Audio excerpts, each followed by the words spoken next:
Hello, this is Siddharth Amber from Chicago Arthritis and Regenerative Medicine. It's October 5th, 2020, and welcome to our weekly live educational broadcast.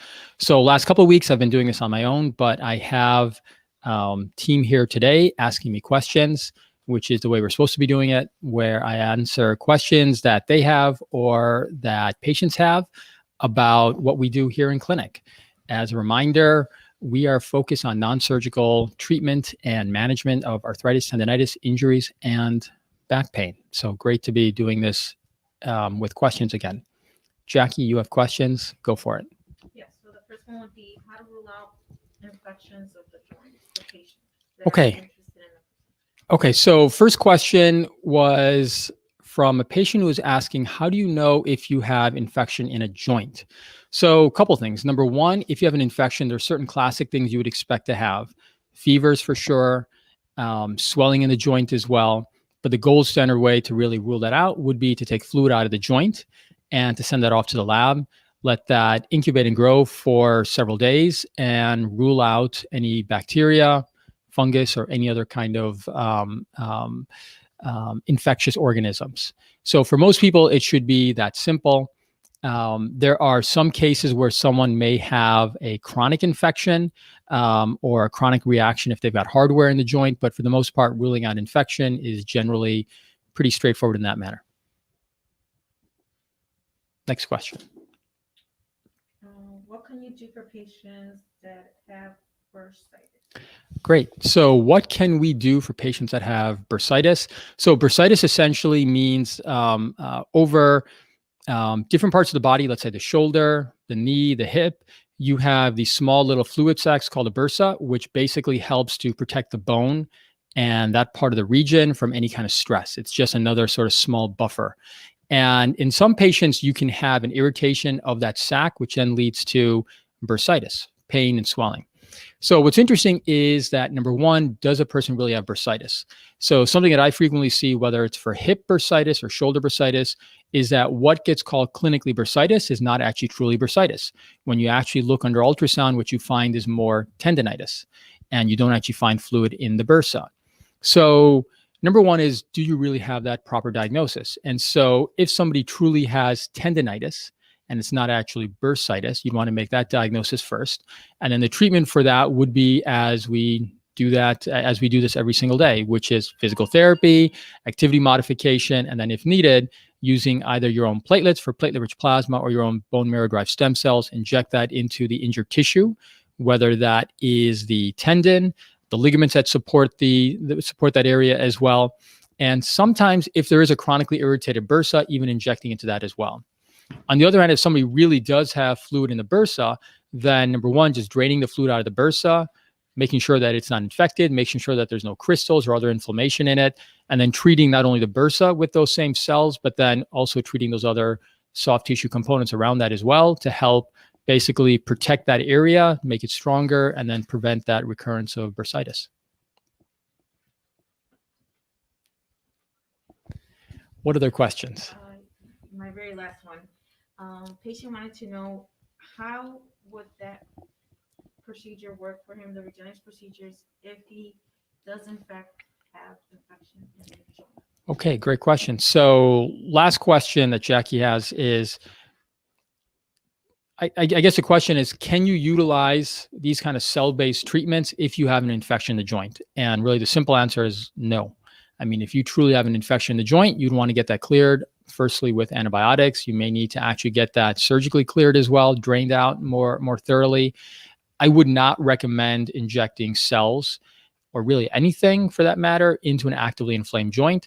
A better option would be to treat the infection first and then treat any sort of residual issues that may be there.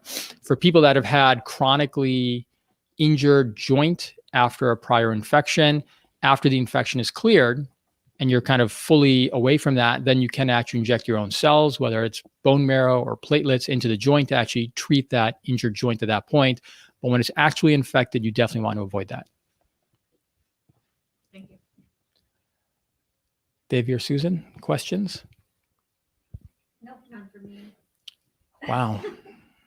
I must be doing a great job answering questions at work then. I do have a Yes, question. I don't please. know if it's a good one. Yeah. patients who are repeat customers to either treat the same joint a few years later or the complementary joint. So, first we did right hip and then they're coming back to left. So is it normal for patients to have a few years go by and have the same area treated again, and why? Okay, great question. So the question is it normal to retreat an area after it's been treated once? Partly it depends on what the problem is, right? So if somebody has, let's say, a recent onset injury, the expectation is if you can treat that early on, you can actually prevent that from progressing in the future. They probably would not need repeat treatment. On the other hand, if somebody has, let's say, a chronically arthritic knee or lower back, it's likely that they will need repeat treatment sometime in the future. The evidence shows that not only do people get long-lasting results, but that if they do need a second treatment, they'll actually get a improvement to a higher level after that second treatment as well. So a couple examples of that. Number one is my own mother-in-law. I've treated one or the other knee basically every 6 months. So treating, let's say, her left knee once per year, her right knee once per year. It's been about a year since we last treated either one of her knees, and she's someone that has had really significant damage in the knees in the past. Because we've repeat treated her over time, she's actually done well without any treatment for either one of those knees for the last year. So she's had sort of a persistent, longer lasting result because she's had repeat exposure to cells. Another example would be a patient who I saw in the past that had what I would consider a very challenging hip case. And he actually got treated every 6 months, 3 times with his own bone marrow stem cells. And he's done phenomenally well, like much better than I would have expected. And so even in cases that would be considered chronic or poor candidates, repeating treatment can make a big difference long-term as well. So absolutely, for chronic issues, you should expect somewhere down the line, repeat treatment. Note that the best way to maintain effectiveness long-term is to maintain ideal body weight, strength around that joint as well, and alignment, neuromuscular health, metabolic health, all the basics that we talk about nowadays. So yes. Interesting. Is that expectation set during the evaluation with you? It's discussed for sure. Okay. Yeah, absolutely. I mean, the data and the evidence and the numbers that we generally kind of quote about effectiveness of treatment are based on a one-time treatment. What I tell patients is expect somewhere down the line, if you have a chronic issue, you'll likely need a repeat treatment again at some point. What else? Davey, Jackie? I think those were my main ones for this time. Susan, are you inspired with any questions? Okay, great. Well, thank you very, very much, everyone. This is a relatively short one, but sometimes that's all the questions that there are.